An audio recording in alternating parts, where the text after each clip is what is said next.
നമസ്കാരം. സഞ്ജു സാംസണുമായി ബന്ധപ്പെട്ട ഒരു പ്രധാന അപ്ഡേറ്റ് ഉണ്ട്.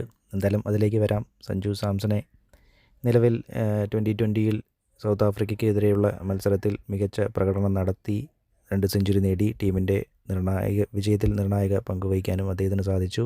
അദ്ദേഹം അതിലൂടെ ഇന്ത്യൻ 2020 ടീമിൽ സ്ഥാനം ഉറപ്പിച്ചിരിക്കുകയാണ്. എന്തായാലും കോച്ച് ഗൗതം ഗംഭീർ അദ്ദേഹത്തിൻ്റെ പ്രകടനത്തിൽ വിശ്വസിച്ച് അദ്ദേഹത്തിന് ടീമിൽ സ്ഥാനം നൽകുകയും ക്യാപ്റ്റൻ സൂര്യകുമാറിൻ്റെ സപ്പോർട്ടിൽ ഓപ്പണറായി ഇറങ്ങി സഞ്ജു മികച്ച 2 സെഞ്ചുറി നേടി ടീമിനെ വിജയിക്കാൻ കഴിഞ്ഞു. അദ്ദേഹം നല്ല പ്രകടനത്തിലൂടെയാണ് അവരുടെ സപ്പോർട്ടിൽ പ്രതികരിച്ചത്. എന്തായാലും ഇനി 2020 ഇനിയുള്ള മത്സരത്തിന് കുറച്ച് കാലാവധിയുണ്ട്. എന്തായാലും അത് ഇനി വരുന്നത് ശ്രീലങ്കയ്ക്കെതിരെയുള്ള വൺ ഡേ മാച്ചും അത് കഴിഞ്ഞാൽ ചാമ്പ്യൻസ് ട്രോഫി ഇംഗ്ലണ്ടിനെതിരെയുമാണ് വരാൻ പോകുന്നത്. അതിൽ ശ്രീലങ്കയുമായുള്ള മത്സരം സഞ്ജു ഇല്ല. ചാമ്പ്യൻസ് ട്രോഫിയിൽ സഞ്ജുവിന് സ്ഥാനം ലഭിക്കാൻ സാധ്യത ഉണ്ട്. ഗൗതം ഗംഭീറിൻ്റെ പ്ലാൻ ബിയിൽ മാച്ച് വിന്നറായി ഒരു 4-മനെ തേടിയുള്ളതിൽ സഞ്ജുവിലാണ് ഉടക്കിയിരിക്കുന്നത്. എന്തായാലും ഓപ്പണറായി സ്ഥാനത്തേക്ക് മാറ്റം വരുന്നില്ല. ഓപ്പണറായി രോഹിത്, കോഹ്ലി, ഗിൽ അവർ തന്നെയുണ്ട് ആദ്യ മൂന്ന് സ്ഥാനവും. അതിൽ മാറ്റമൊന്നും ഉണ്ടാവാൻ സാധ്യതയില്ല. 5-മനായി ഋഷഭ് പന്ത് ഉണ്ട്. ഋഷഭ് പന്തിലെ സ്ഥാനത്തിന് മാറ്റമില്ല. അദ്ദേഹം ബാറ്റ്സ്മാനും വിക്കറ്റ് കീപ്പറും അദ്ദേഹം തന്നെയായിരിക്കും.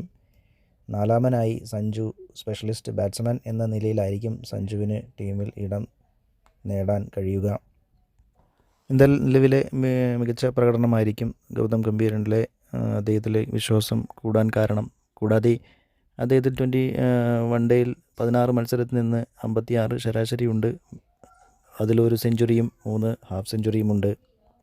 4-ാം സ്ഥാനത്ത് നിലവിൽ ശ്രേയസ് അയ്യരോ KL രാഹുലോ ഉണ്ടെങ്കിലും അവരുടെ നിലവിലെ പ്രകടനത്തിൽ ആശങ്കാജനകമായതുകൊണ്ടായിരിക്കാം സഞ്ജുവിലേക്ക് നിലവിലെ പ്രകടനത്തിൻ്റെ അടിസ്ഥാനത്തിൽ ഗൗതം ഗംഭീറിന് വിശ്വാസം കൂടാൻ കാരണമായത്. എന്തായാലും സഞ്ജുവിന് അതൊരു ഭാഗ്യമായി തീരട്ടെ.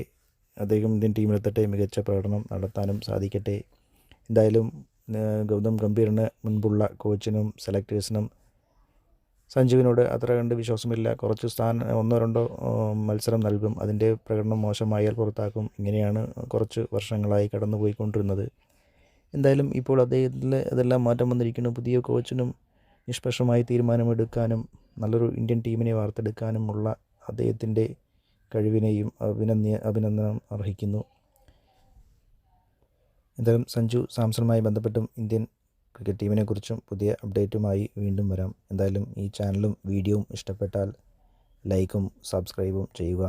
Once again thank you for watching.